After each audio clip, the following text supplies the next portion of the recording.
What keeps us healthy and happy as we go through life?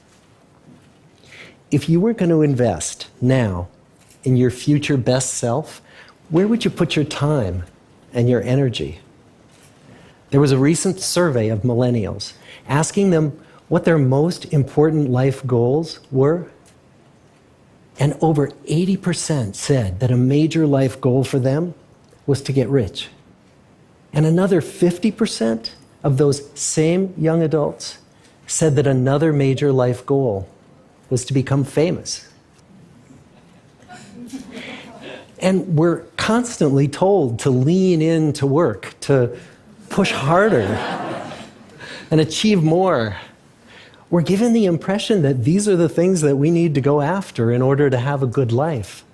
Pictures of entire lives, of the choices that people make and how those choices work out for them, those pictures are almost impossible to get. Most of what we know about human life, we know from asking people to remember the past. And as we know, hindsight is anything but 20/20. We forget vast amounts of what happens to us in life, and sometimes memory is downright creative. But what if we could watch entire lives as they unfold through time? What if we could study people from the time that they were teenagers all the way into old age to see what really keeps people happy and healthy? We did that. The Harvard study of adult development may be the longest study of adult life that's ever been done. For 75 years, we've tracked the lives of 724 men. Year after year, asking about their work, their home lives, their health, and of course, asking all along the way without knowing how their life stories were going to turn out. Studies like this are exceedingly rare. Almost all projects of this kind fall apart within a decade because too many people drop out of the study, or funding for the research dries up, or the researchers get distracted, or they die, and nobody moves the ball further down the field. But through a combination of luck and the persistence of several generations of researchers, this study has survived. About 60 of our original 724 men are still alive, still participating in the study, most of them in their 90s. And we are now beginning to study the more than 2,000 children of these men. And I'm the fourth director of the study. Since 1938, we've tracked the lives of two groups of men. The first group started in the study when they were sophomores at Harvard College. They all finished college during World War II, and then most went off to serve in the war. And the second group that we've followed was a group of boys from Boston's poorest neighborhoods. Boys who were chosen for the study specifically because they were from some of the most troubled and disadvantaged families in the Boston of the 1930s. Most lived in tenements, many without hot and cold running water. When they entered the study, all of these teenagers were interviewed, they were given medical exams. We went to their homes and we interviewed their parents. And then these teenagers grew up into adults who entered all walks of life. They became factory workers and lawyers and bricklayers and doctors, one president of the United States. Some developed alcoholism, a few developed schizophrenia.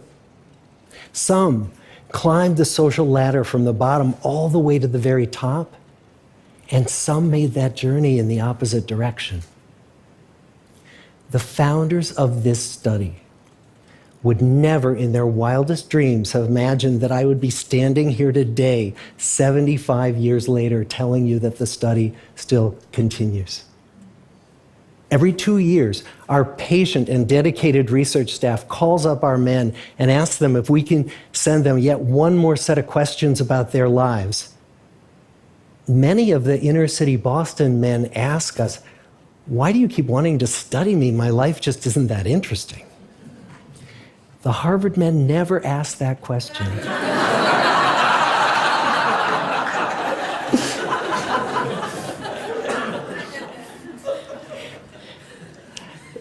To get the clearest picture of these lives, we don't just send them questionnaires.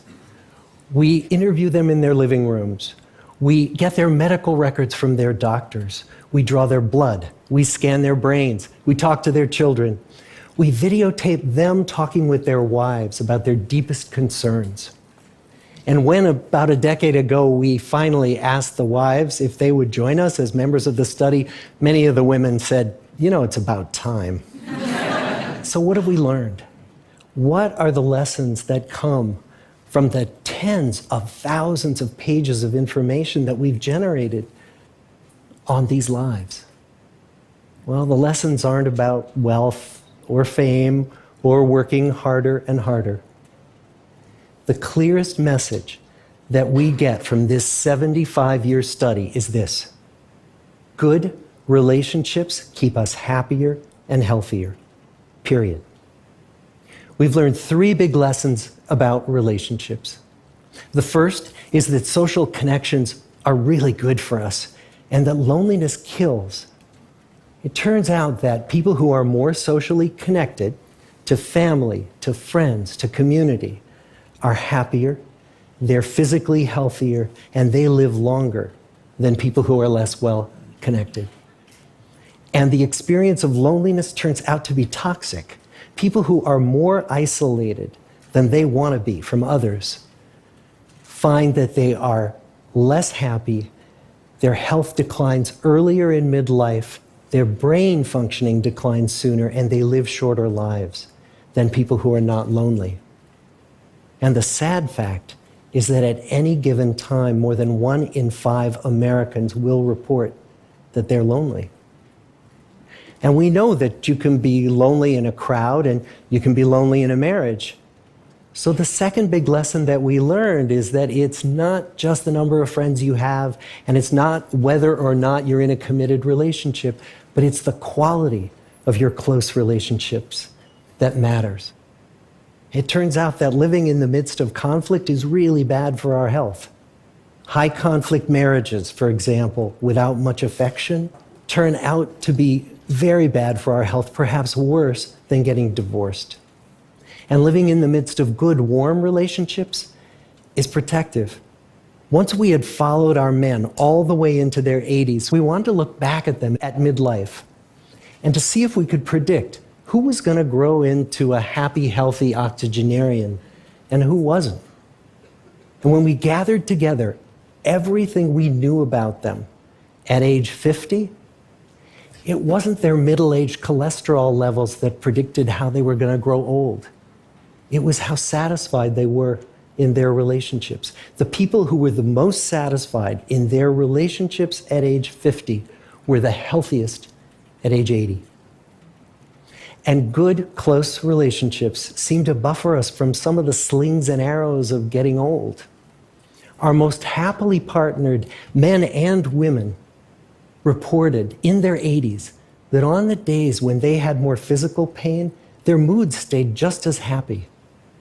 But the people who were in unhappy relationships, on the days when they reported more physical pain, it was magnified by more emotional pain. And the third big lesson that we learn about relationships and our health is that good relationships don't just protect our bodies, they protect our brains.